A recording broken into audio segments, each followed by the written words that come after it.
It is your Classic Metal Show right here on the ClassicMetalShow.com. Kicking off the show tonight, we heard something from Slaughter's Wildlife release with Do You Know? And we just heard Stephen, Oh God, That's Great, Piercy from a Smash release with 10 Miles Wide, and a guy feeling 10 miles wide after seeing Slaughter is our good friend and partner, Chris Aiken. What's going on, Chris? What is up, man? How are we doing? You went to see Slaughter? Yeah, I caught like about 35 minutes.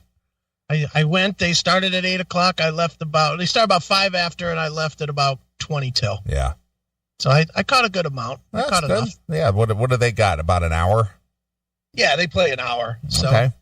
I didn't get to hear the 10-minute version of Fly to the Angels, but I think I caught everything else. Damn it. The Wildlife. And, didn't get to hear Fly to the Angels. with the extended middle, yeah, where Mark tells his story. Well, I had a girl and she died, and oh, it was so bad, and oh, shut up, just sing the fucking song. Not a fan of that one anyway. Right. So, well, how was the crowd over there? What kind of a crowd did they draw? It was a big crowd, man. Yeah. And, looked. I don't know if it was sold out because it looked like people were buying tickets to get in there, but it was pretty full. I mean, that's what, 2,200 people or something like that? Yeah. Mm-hmm. I would say easily 1,900. All right. And this was Mark Kendall's Great White with what's his name on lead vocal now? Van Halen guy. Yeah, him.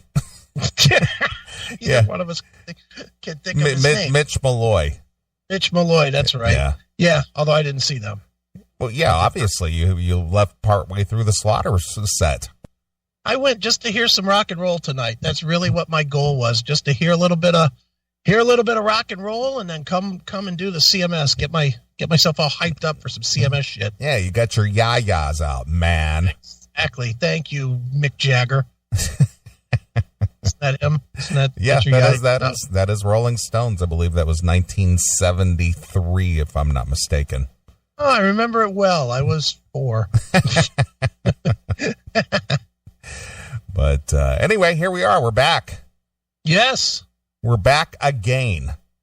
Yep. Now, after a great week last week, we have to do another show. Yeah, I know. But, the thing is great shows for us, that's nothing. That's just what we do. It's what we do. Which, by the way, I took your advice just prior to watching or doing this show. I watched the Anthony Cumia show with Don Jameson. Yeah, Don Jameson and the other guy, Florentine. Yeah, Florentine. Yeah. So I watched that, and I got a good laugh out of it. Obviously, Cumia and Florentine and Jameson, they're right in our camp. Yeah, I watched it. I was like, Jesus, is Neely producing this show? Yeah, no somehow? kidding. No kidding. Everything that I've ever said about Trump, he said. Yeah, Cumia said almost verbatim.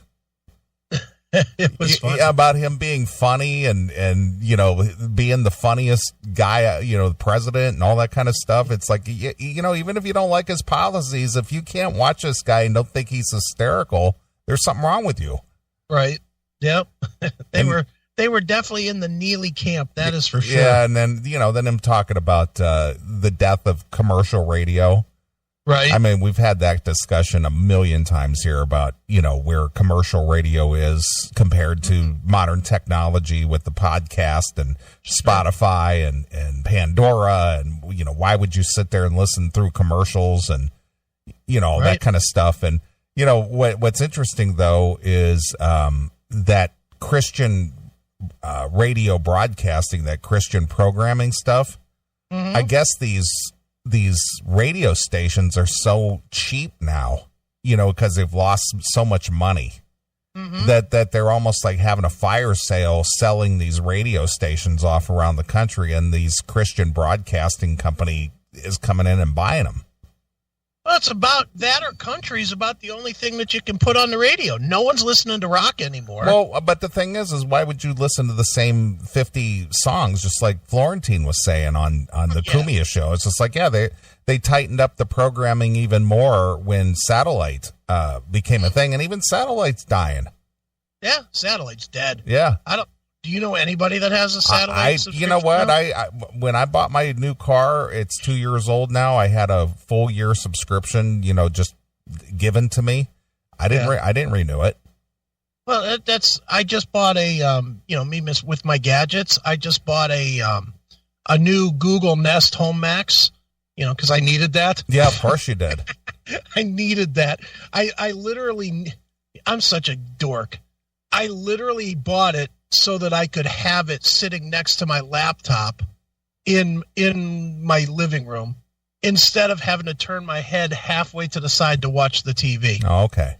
That's literally why I bought this thing, was because I know when it gets to the point where turning your head is now an effort, you might as well just check out. Dude, as I've been saying, I have no plan on staying forever. That's for sure. It's like, I bought this because turning my head now is too much of an effort. So this way I can work, and it's on right next to the screen, so I don't have to look up and stop working. I can keep working, and it's right there. Yeah, it's a production tool. It is. Yeah, sort of. Anyway, there was a purpose to this. Yes, it came with I think 6 months free XM or Sirius XM or whatever. You know what I did with that coupon? Right in the trash. Yeah. I have no interest in doing it, and I have less interest in trying to cancel it. Yeah, exactly. That's really why I threw it away, was because I just have no interest in trying to cancel it, because I know they're dicks when it comes to canceling the subscriptions. Mm-hmm. It's like, fuck them. Yeah. Throw it right in the trash. Well, I keep getting those emails almost on a daily basis. You've scored a great new deal. 12 months of satellite radio for $4.99 a month. Yeah. Thanks. No. Yeah. It's like, even for $4.99, it's not worth it. Yeah. What are you going to listen to? You've got all the music that you would want, and it's available, and you can listen on Spotify or whatever you're using. Yeah. Or you got podcasts. I listen to the TuneIn app for the podcast. Yeah, and that's perfect. That's you it. Can listen to whatever you want, when you want. You don't have to, and what does satellite have to offer? Jim and Sam, Jason Ellis, the watered down version of Stern. Fuck all that. Yeah. Garbage. Garbage. I agree. So, I get those offers all the time, and it's not even a thought process. I don't go, man, should I re-up? No, it's just like delete. I always have the thought just for a second, and then I remember that the day that I used to like is long dead. Yeah.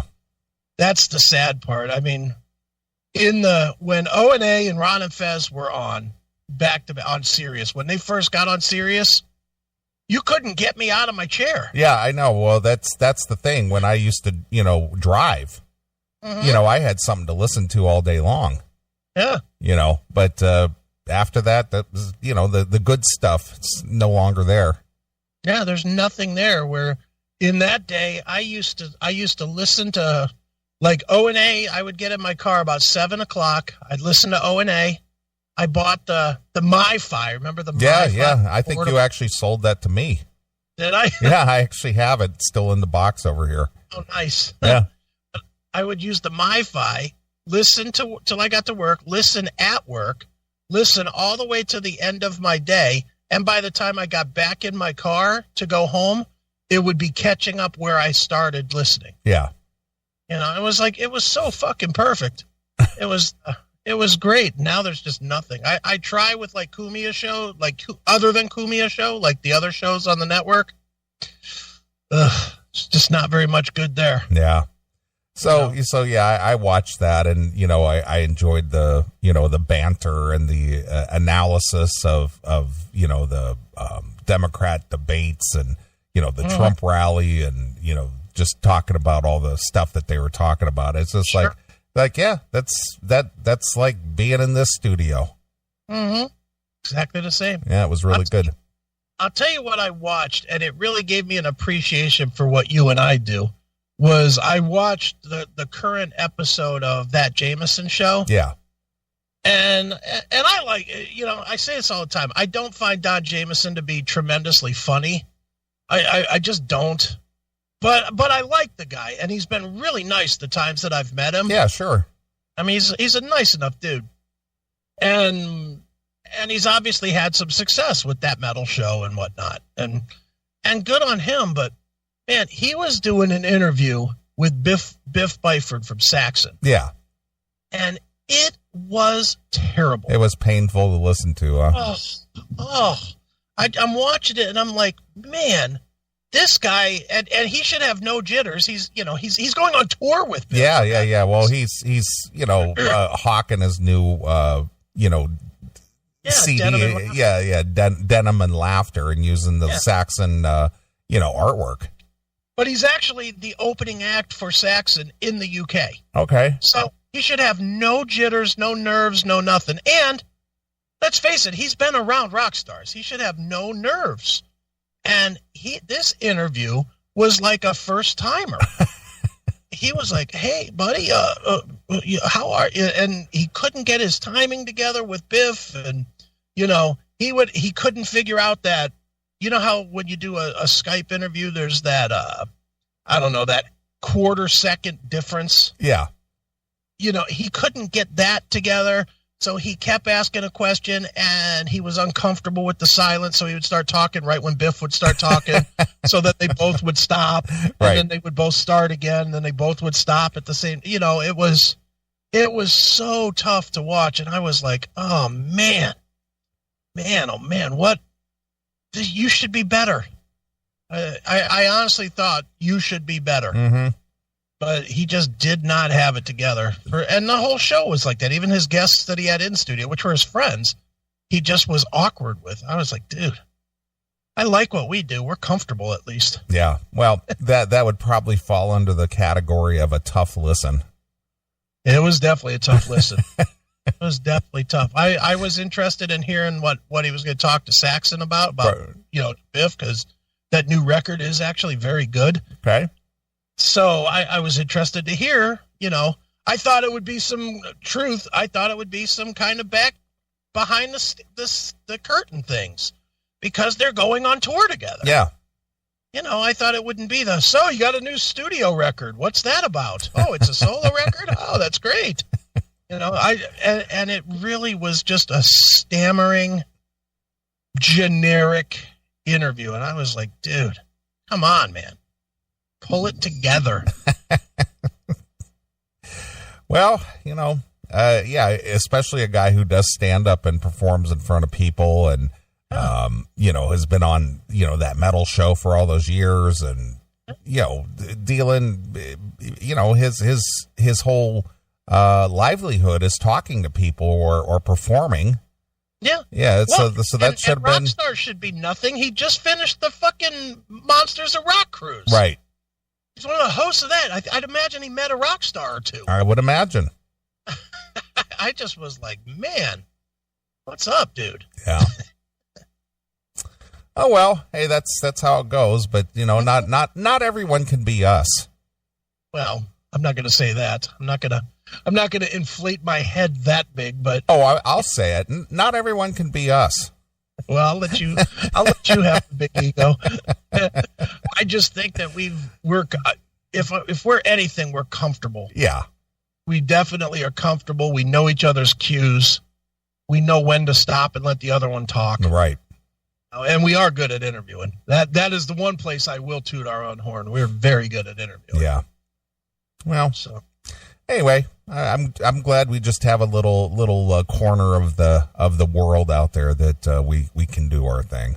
Oh yeah, definitely. Mm-hmm. Well, last night, our good friend Jerome Levy invited me and Sal out to a Chicago Blackhawks game. Fun. And we were in the penthouse suite, which is all food and drinks, and it's very, very luxurious, I guess. Right. And we went and we had a really good time. Sal, got to meet Jerome for the first time, and they seemed to be having a good time talking it up, and enjoying a lot of the food and stuff. So we were hanging out there for a few hours last night, and I got to be honest with you, I may have watched 10 minutes of the game. I was Sal and I we got the seats right along the rail. Okay. This is sweet, so there was you could go down right along the rail and watch the game, or you could just watch it on the screen, or Sure. sit up in the suite area and whatnot. So we went down and we were watching the game. I think we were there for like 10 minutes. And you're like, fuck this. Well, it wasn't even that. It was just that we were so busy, talking. Right. And, just kind of cutting up and talking about guns and talking about the show and talking about music and, just all kinds of things that the game was just background noise. Nice. I mean, there was a lot of, cheering and something going on down there. I had no idea, but, we didn't, I gotta be honest, I didn't really even pay attention to the game. Do you know who won? I have no idea. I really don't. I really don't know who won the game. Do you know who played? Yeah, it was the Blackhawks. You don't know that they played like the Bruins or the it wasn't I got to be honest with you, I don't even know. That's how you do a hockey game. Yeah. You just don't care. Yeah. I just went because I was invited and I thought it'd be, it's a Friday night and the weather was pretty decent and, Sal wanted to go hang and, Jerome invited us out. And so hats off to our good friend Jerome. We talked about guns. He said, yeah, I checked out that the website for that new gun you bought, and he goes, I was really impressed with all the stuff that they make. Right. So we were talking about that, and it's just hard rock, heavy metal guys just hanging out, just shooting the shit, having a good time, having a few drinks, having some great food. That's the way to do it. Yeah. So then do what now? I said, who cares about the game? Yeah.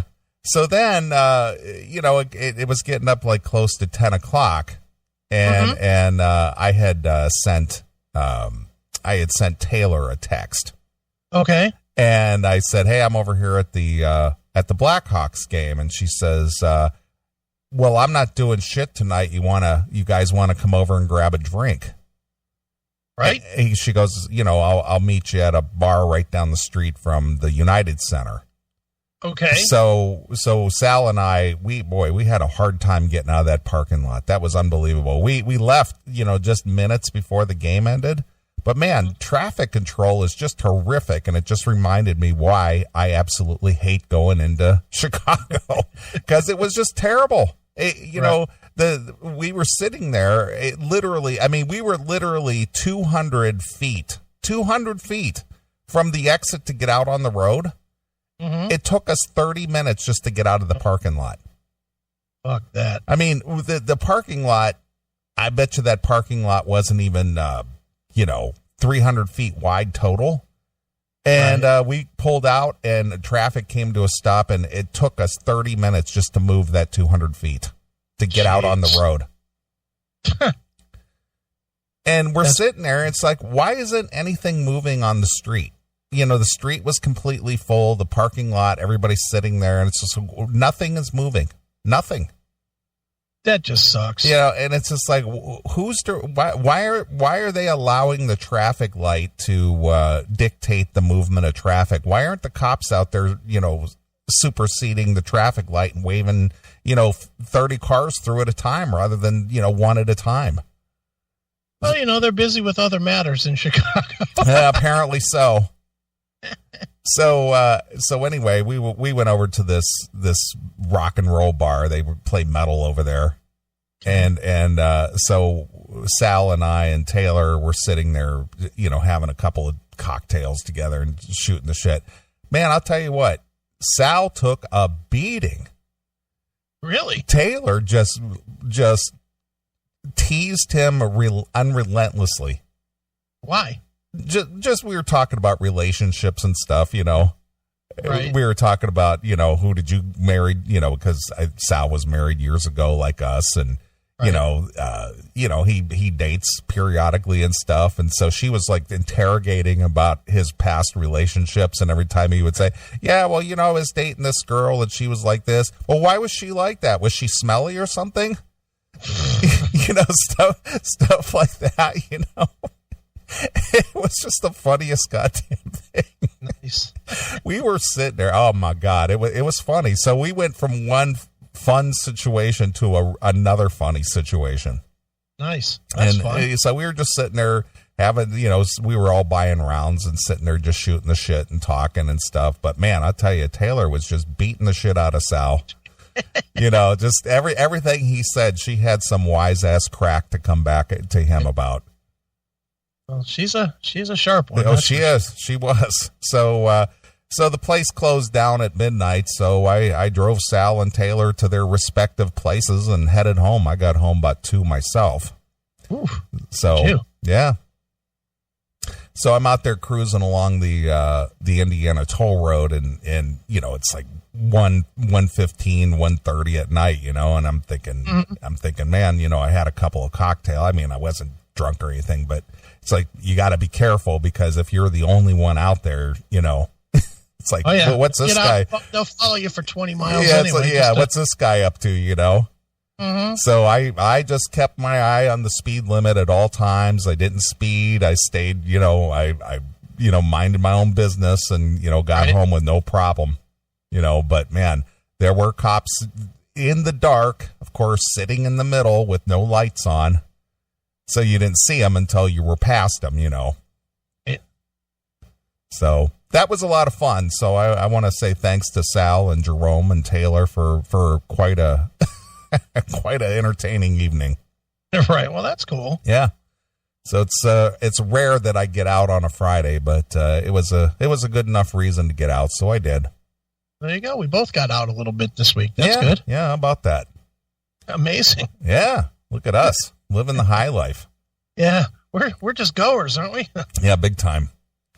Big time. So anyway, it was a lot of fun, and appreciate it. Everybody hanging out and just having a good time. Sure. So aside from going to see Slaughter tonight, what was your week like? A lot of work. Isn't that the case? No, it's always the case, but I'm as busy as I've ever been, and that's good. Believe me, I'm trying to bank as much as I can for whenever this run stops, because it will stop. There's no way am I going to stay this busy for the whole year. So I'm hopeful that whenever this run stops, I can actually take a month and just kind of chill for a little bit. Mm-hmm. But I worked a lot, watched a couple of things on TV. I'm really digging this show. Have you watched this show yet, Hunters, on Amazon Prime? I saw it, but I did not watch it. No. Fucking great. It's I'll give the basic premise, and for people that I don't give a shit about spoilers, people. So if I've watched it, then you should have watched it. That's my theory. Okay. So if you're planning on watching it, you might hear some spoilers here. But the premise is Al Pacino and this kid. Al Pacino was in not Auschwitz, but some other camp like Auschwitz. Okay. And he has this group of people that are hunting down Nazis that have resurfaced in the United States. Okay, they're Nazi hunters. Yeah, they're Nazi hunters, but there's some Nazi plot that's being built, and I'm not that far in to know what's going on with that yet. Okay. But the basic premise is the Nazis are hunting some of these people, and these people are hunting the Nazis. Okay. That's the basic premise to this thing. And man, this is one of the most violent shows I've ever watched ever. And I love it. Violent in what way? Like, just violence. I mean, like, are they finding Nazis and killing them or something? Or and they're going back. They're having flashbacks to the way that the people were killed in camps, and making them. There was one scene where they had like five Jews in a circle playing some music that they'd never heard before and making them sing. Okay. And every time somebody missed a word, they'd shoot them in the head. Oh my.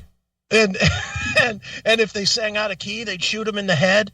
And it was just fucked up. The guy's like doing the finger thing, like he's directing. Yeah. Mm-hmm. And then the one guy would just fall out of key or something. He'd be like, 246, 1, 2, 3, you're out of key. Oh boy. Blow his fucking head off. And then when they've captured these guys, like there was at one point Al Pacino was just putting bullets in people's knees, and they tied down another lady and kept feeding her a spoonful of shit until she talked. Oh. I mean, they just kept holding her mouth open and shoveling shit into her mouth until she would talk. Wow. And then he blew her head off anyway. Like, Oof. God damn it. Ugh. Can you imagine? The last thought you have is, man, my mouth tastes like shit. Yeah. Oof. It's violent. And I love it. It's like, It's violent, and I love it. I love it. They can't get violent enough for me on these shows. Oh but boy. I was thinking, how much do you have to pay Al Pacino to do a show like this? I mean, each episode's like an hour and a half. Mm-hmm. So it's like 10, 12 hours of show. Al Pacino's pretty much in all of it. What do you have to pay him? $50 million? It's hard to say. Because he makes like 20 to 25 to do a regular movie. Yeah. Well, I don't know. Maybe he does it because he just wants to be doing something. Who knows? I ain't buying that. No way. He's collecting online money is what he's doing. He did he made a big fat fucking check from Netflix for The Irishman. Yeah. And I'll bet you he made a fat fucking check from Amazon Prime as well. I bet he sees the end and he's cashing out. Yeah. Well, Bezos got a lot of money, so. Yeah. I'm not saying they can't afford him. I'm just saying, God damn. 10 hours of Al Pacino? That's a lot of money got to be spent to get that. Mm-hmm. Great show, though. If you like just ridiculous violence, this is a good one. Ridiculous violence. They do not fuck around. No, there's no fucking around. None of the nonsense that drives me crazy in shows where you have killers, and then the killers like talk and talk and talk, and then something happens where they don't get the chance to kill somebody. Right. None of that. It's like they walk in and they're like, "Where's Billy Joe? Whatever his name is. I'm Billy Joe. No, you're not. Dead. Next. Move on. Just blow their head off and move on." Wow. I love it. Great show. All right. Well, I'll have to give it a look-see. And then did you watch the one I called you about? Yeah. About the Katrina documentary. Yeah, I watched it this morning. Yeah. Were you as angered as I was? The helplessness of people in general, the thing is we've lived in such a great twilight or society that, when a natural disaster happens like Katrina, people are just so dependent on the government. Yeah. Because the one lady on that documentary, she kept saying, well, we thought that they would come. And then they didn't come. And then we didn't have anything. And then we thought that they would. And it's like, who are you talking about? They who? Yeah. How about you take care of yourself, you dumb piece of shit? Yeah. And the thing is that the narrator, the guy who did the video, he had to keep reiterating, well, there were military police with guns. There were military police with guns. It's like, yeah, and what's your point? Were they just going around randomly shooting people? Yeah, maybe if you've paid attention to the other fucking dumb words you said about they brought in supplies and they were gone in 3 seconds. Yeah. Maybe then you understand why there were military police with guns. Yeah. So that one group of people didn't steal everything. Yeah. But that dude and that lady you're talking about, she made me want to cave her fucking skull in. Yeah. She was the most annoying fat white lady ever. Ever. I didn't know. I didn't think my car could make it out of the city, so I decided to stay. What the fuck kind of excuse is that? Yeah.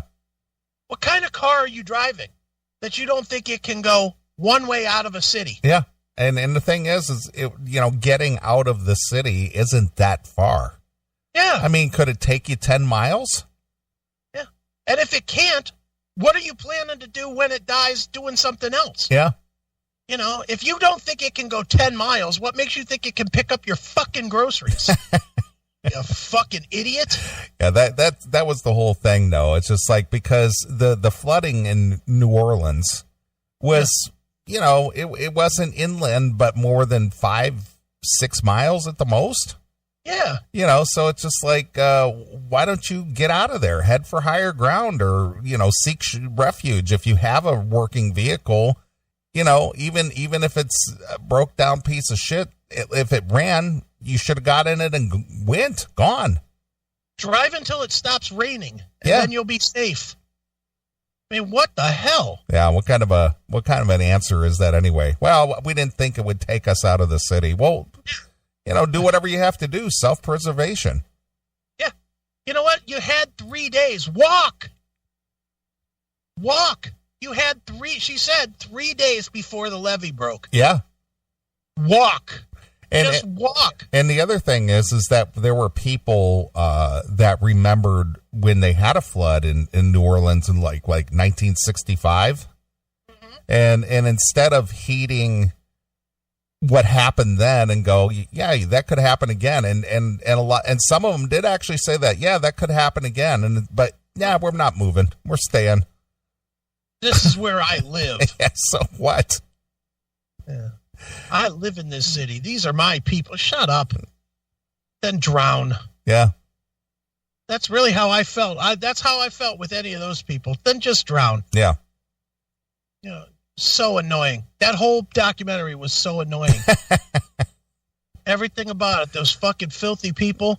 They walked around the Silver Dome. Yeah. Was it Silver Dome? Superdome. The Superdome, yeah. They walked around the Superdome. There was so much trash and filth everywhere. It's like, why can't you just push that shit out the door? Yeah. Just push the trash out the door so that you're not living in filth. Yeah. Just, everybody kind of, as a collective, go, yeah, we're going to throw all the trash over here. Yeah. Or outside. Yeah. But instead, they just trashed the whole place. No matter where they stood, that's where they trashed it. Oh, I'm done with this fucking wrapper. Throw it on the ground. Here's a dirty diaper. Throw it on the ground. Fucking animals. Yeah, pretty much. Oh, they should have just hit that place with a nuke. Would have dried the water and fucking solved a lot of problems. And the thing is about New Orleans, I've been to New Orleans a few times and I always enjoy visiting, but it's below sea level. Yeah. New Orleans is below sea level, and you get a hurricane like that coming in there. What do you think's going to happen? Yeah, you get a big wave, you're fucked. Yeah, exactly. So I don't know, man. Just common sense does not prevail, I guess. People stink. Yes, I did watch that. So yeah, I did pick up on certain things, that you were, telling me about. But, the other things were about, well, is this the best the government can do? Was this the best plan that they had? Yeah. Yeah. Do you need the government to take care of you? Mm-hmm. You fucking jizz bag? Well, that's what happens though when you've lived in a state that's run by Democrats. You become dependent on the government. Well, the government needs to do this and they need to save us and they need to do that. And it's just like, well, how about you? Why don't you do something for you? Yeah. How about you wouldn't have ended up in the Superdome if you would have just left? You just got in your car and drove. Yeah. Get the hell out of there. Yeah. And the other lady that said, I couldn't leave because I couldn't afford a hotel. I wanted to punch her right in the fucking throat. She had a car. She could have lived in her car for a couple of days. Yeah. But no, that's too hard. Instead, I'm going to go and live in the fucking rape-filled shit factory known as the Superdome. Yeah. That's a better plan. What an idiot. Yeah. I'm not saying all the people that had to go there were idiots. I mean, I get it. You know, their places got fucking mowed over, and some of them truly did not have the means. Yeah, I get that. I get that. But man, the ones that did are just fucking tragic. Tragically stupid. Do not deserve to be on this planet with us. Yeah. They just don't. Oh, fucking talk about the lowest form of humanity. Some of those people. And it was all the people they were interviewing too, which I think was a purpose move. You think? I think anybody that had any common sense, they just said, okay, thanks for your time. Move along. Yeah. They interviewed all the fucking idiots.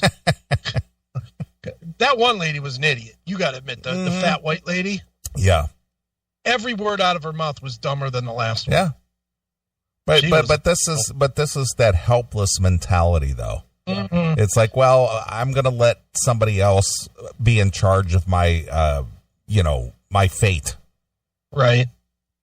Do you think that the theme that they were hoping for was that people would be mad at the government from watching this thing? Yeah, absolutely. Yeah, absolutely. Do you think people were, or do you think people were like us and just were like, these people are fucking idiots? I think you probably have people on both sides of the aisle.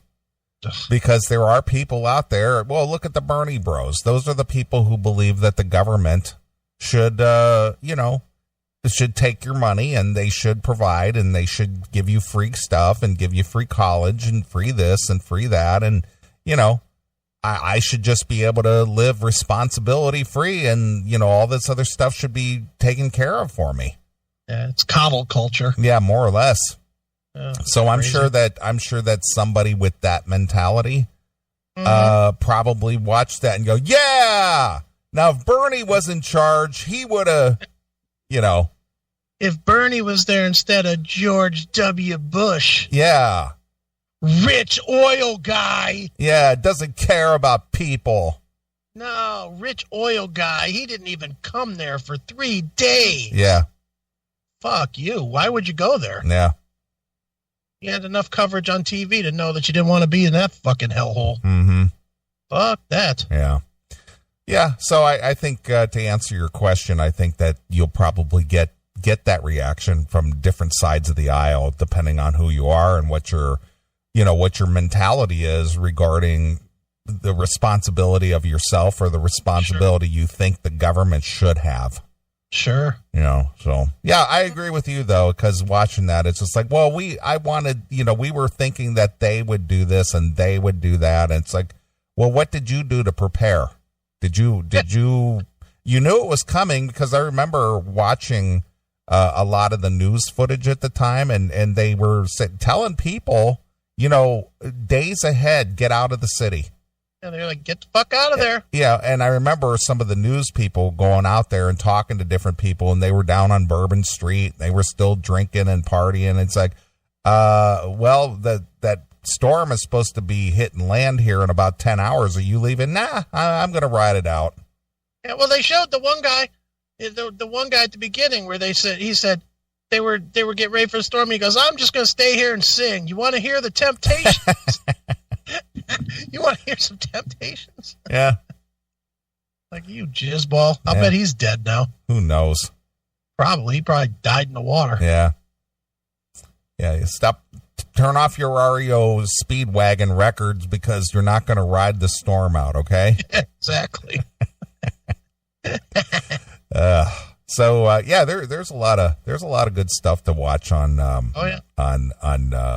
Netflix or sure. Amazon or anyone. You and I are much alike in the documentary thing. We just love the documentaries. I do love the documentaries. Yeah, I watched a short documentary today, which I found absolutely fascinating because I never really knew the technology behind it. But way back in 1940, in the 40s, the Bell Corporation was talking about mobile phones.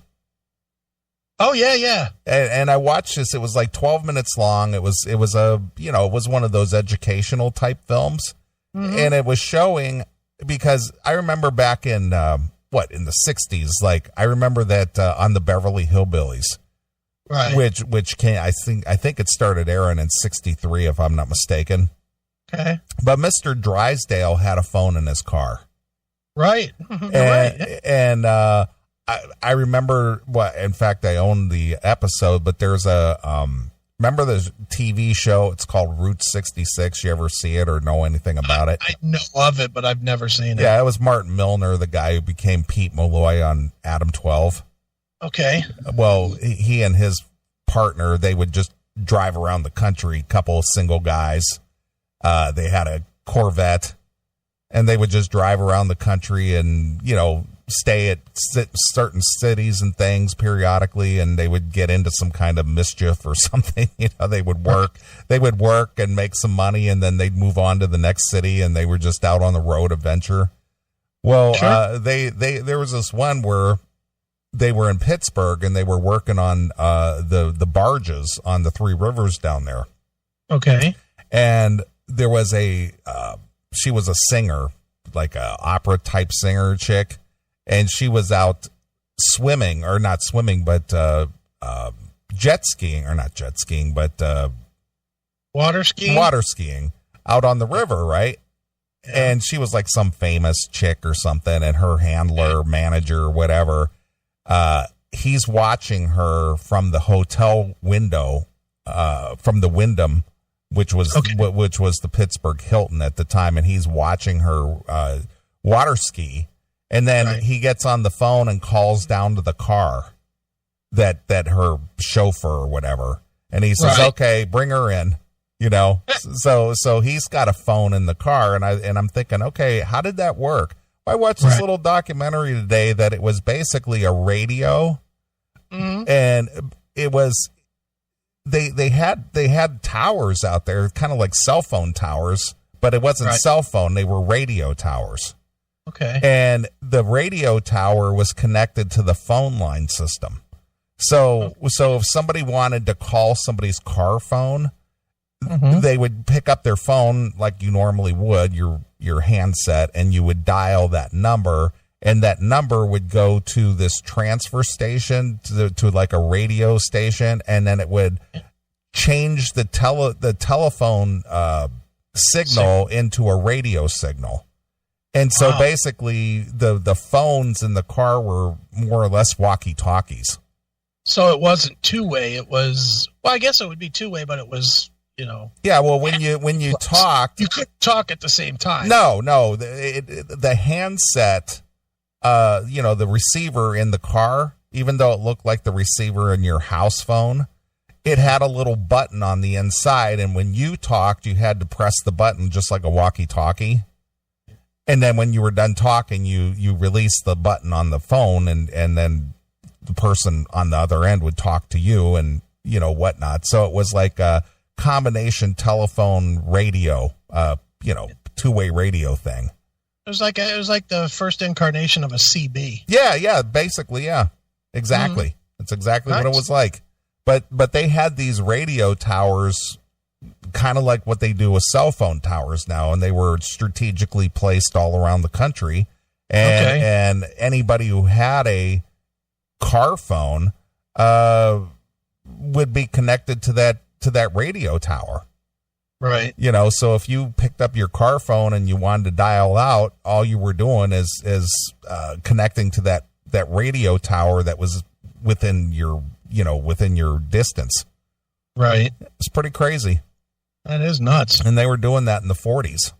Yeah, that's crazy talk. Yeah. So lots of interesting documentaries out there. So, if you want to educate yourself a little bit, go out there and check that kind of stuff out, because I'm always fascinated when I come across something like that, especially technology-driven stuff. Sure. It's just like, where the hell did that come from? Yeah. Different topic, but I watched a couple documentaries this week on Fleetwood Mac. Boy, were they a fucking disaster. Yeah, I've seen a few of those. Great music. What a mess. Yeah. Oh, my God. And Stevie, what a whore. Oh, yeah.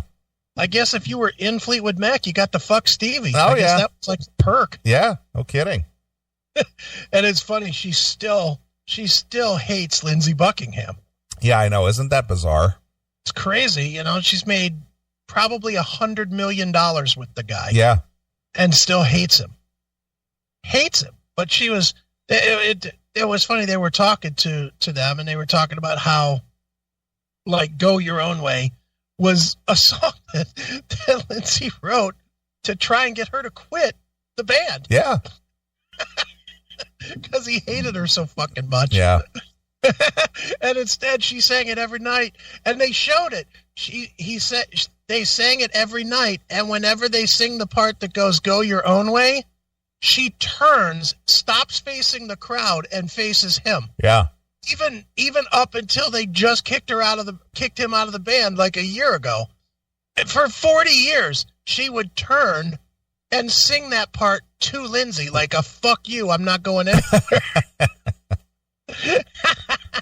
Well, it was fascinating. Yeah. Well, I had one of my brother-in-laws who was involved with the music business, who worked for Camelot Music for quite a while. He got to know some music people and new people in the business and whatnot. And there was a story that somebody had told him. I don't know who the person was, but apparently she had a relationship with Joe Walsh. Oh, Stevie? Yeah. Oh, yeah. And she was with him, and apparently he picked up and moved out of the house in the middle of the night because her coke problem was so far out of control it even scared him, and he just up and left in the middle of the night. Well, dude, there's a segment in this documentary where she talks about her drug habits. Yeah. And she was like, yeah, I'd wake up and I'd have to do a bunch of coke to get up, and then I would drink all day, and it would start bringing me down. So then I'd smoke pot after the show to mellow me out after getting up, and then I would fall asleep with some Xanax, and then I'd wake up and repeat. Yeah. And I was like, God damn. And then Mick Fleetwood was like, yeah, we did that for about 10 years. Mm-hmm. I was like, holy fuck, 10 years. Well, that just is a testament to how resilient our bodies are. Oh, Because you think about it, Stevie is 70 something now? Yeah, something like that. And granted, I know that she's had some plastic surgery and some work done and things like that. And, I remember going to see her solo. She was on the Rock a Little tour, I think it was. It was Sure. like 93 or something like that. 93 or 94. If Anyone Falls. That was the hit. Yeah, and she was really fat. Yeah. Yeah, she looked like a brothel madam or something. and I remember her road manager. She fired her road manager because he, God forbid, suggested that she lose some weight. Right. But I went to that show, and I could not believe how fat she was. You thought you were at a Heart concert. Yeah, more or less. More or less, yeah. It was bizarre, but yeah, she got all slim back down and looking like herself again, but holy shit.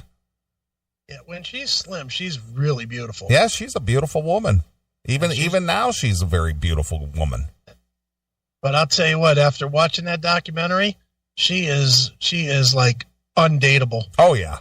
Oh, she must be. And plus, she's rich. So how much of a pain in the ass must she be in real? She's a handful, I'm sure. Well, they were saying that even now, she's the reason that Lindsay is out of the band. Oh, yeah. She's the one who, more or less petitioned to get him out. Yeah, said either me or him. Mm-hmm. They should have chose him because I sent you some audio. Oh, yeah. That does not sound very good. Yeah. That guy from Crowded House as the vocalist trying to replace Lindsay. Yeah, that's not good. Yeah. Well, it was, obviously, I know you don't really care about Christine McVie, at all, but regardless of that, she was out of the band for 20 years. Yeah, for a long time. Yeah. She came back, and then, they had the original, not the original, but the most popular lineup, the Rumors lineup back together, and then Lindsay's out. I'm after watching several documentaries on her this week, or on them this week, I really do believe that is a band that you cannot replace any piece of. Yeah, that's true. I don't think any piece of it leaves, and it's not good. Because, that Crowded House guy is a well-respected musician. I mean, very well-respected. And that audio sounded like ass. It did.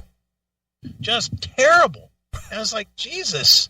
And Lindsay's, about 95 years old or whatever at this point. Yeah, I'm sure he's in his early 70s as well. Yeah. So it's not like he's, bringing the youth to the band or anything, but there's just something about that chemistry. And when Christine was out of the band, I don't like any of her solo songs, really. Yeah. She's like, Don't Stop. That was her. Is that her singing? Yeah. Mm-hmm. And what was her other hits? The Songbird or whatever. Oh, no, that's a Songbird? Yeah, something like that. It's not Landslide. That's Stevie. No. I don't know. All I know is I don't dig her as much as when she's the lead singer. Mm-hmm. But you got to have her. Yeah. You gotta have her, Stevie, and Lindsay, and Mick anyway. And and the weird thing is, even though nobody would probably recognize him on the street, that John McVie adds a big something too, with a very distinct bass sound. Yeah. It's really one of those things that is a band that you cannot replace anybody in. When you do, it's a shitty show. Hail and Kill, caller, you're on the air. Hail and Kill. So you're saying that Lindsay's no good either now? I didn't say that Lindsay's no good either. I said that you can't replace anybody in that band. So why do you reckon he sued them and he won? Well, he didn't win. They settled. Yeah, well, they settled, that really they means... settled because he owns a piece of it. He ultimately, he owns enough of it to where he could say, no, fuck you. You can't tour without me. That's why, because he owns a significant... No, that when they... Yeah, Go but ahead. when they settle like that... Sorry, Chris, go. When they settled, I'm sure what they settled for was they gave him a chunk of money to let them tour without him. I'm positive that's what they settled for. That's right. So they basically settle because they know that they're wrong, and that they know in the court of law they're going to lose. Well, no. I mean, they stand to lose more by not being allowed to tour than just paying him off and saying, well, we're going to go tour without you, so here's a chunk of money, so shut up. And I suppose it's just, I mean, in Australia it's terrible right now. I mean, I suppose you heard about Klaus. About who? About Klaus and what happened with the Scorpions. What happened? Didn't you guys know? Klaus has kidney stones. What was that? Yeah. So basically, fortunately, I saw them in Melbourne. But basically, what's happened is, for the second time since they've, for the second national tour in a row, they've had to cancel shows. They had to cancel shows last time because he was ill or whatever, and they've had to cancel these shows this time. I know Brisbane's just been cancelled for tomorrow night, or for Monday night here, and Sydney's in some doubt as well. I have to say though, it was a fabulous show in Melbourne. He is still one of the greatest metal vocalists to ever exist. Oh yeah, I saw them, a couple years ago, and just a fantastic show. And I also have to give David Coverdale credit, because yes, he's not what he was. We all know that, but at least how he does it, right? If there's notes he can't reach, he just lets the other guys sing the notes. So he's got, they can all sing in that band. So that's the way he covers it. He doesn't cover it by lip syncing. He doesn't cover it by, he's completely upfront about who's in the band and what they're doing. Because you know, he is over 70, and it's a lot harder for him to obviously sing the way he used to. So, unlike, you know, Kiss and some other bands, Motley Crue, you know, it's all live. Yeah. Yeah. All right, so, Tim. No worries. Reach out to me, Chris, when you want to do that thing during the week, or whenever you want to do it. All right, we'll do. And we'll sort it out. Hail and kill. All right, there goes Tim, the music critic. He's got some Tim input. James. Yeah, he had to check in there to let us know that 2 times in a row shows were canceled. Yeah. Last time they canceled shows, now this time they canceled shows. So 2 times in a row they canceled shows. We get it. I thought I saw that they were just going to reschedule them for next week. Yeah, I didn't. I wasn't aware of any of that. No, I don't know. Whatever. How about this? Move out of Australia. You want to be a rock fan? Get out of Australia. Yeah. Get off your prison planet over there. Either get out of Australia or enjoy Airborne, because they always show. They always perform. Yeah. And they're younger. Mm-hmm. All right. All right. I think we should take a little break here. Okay. We'll come back. We'll do more stuff. All right. So I think what I'm going to do is I'm going to dedicate a song. Okay. I'm going to dedicate a song to the people in Katrina and the annoying fat lady that you absolutely disliked. All right. I think this is a very appropriate song. So here's Dokken from Erase the Slate with Drown. Exclusively here On your classic metal show. Hi, this is Don Dokken. You're tuned into the Classic Metal Show, the hardest rockin' show on the dial. Keep rockin' with Dokken.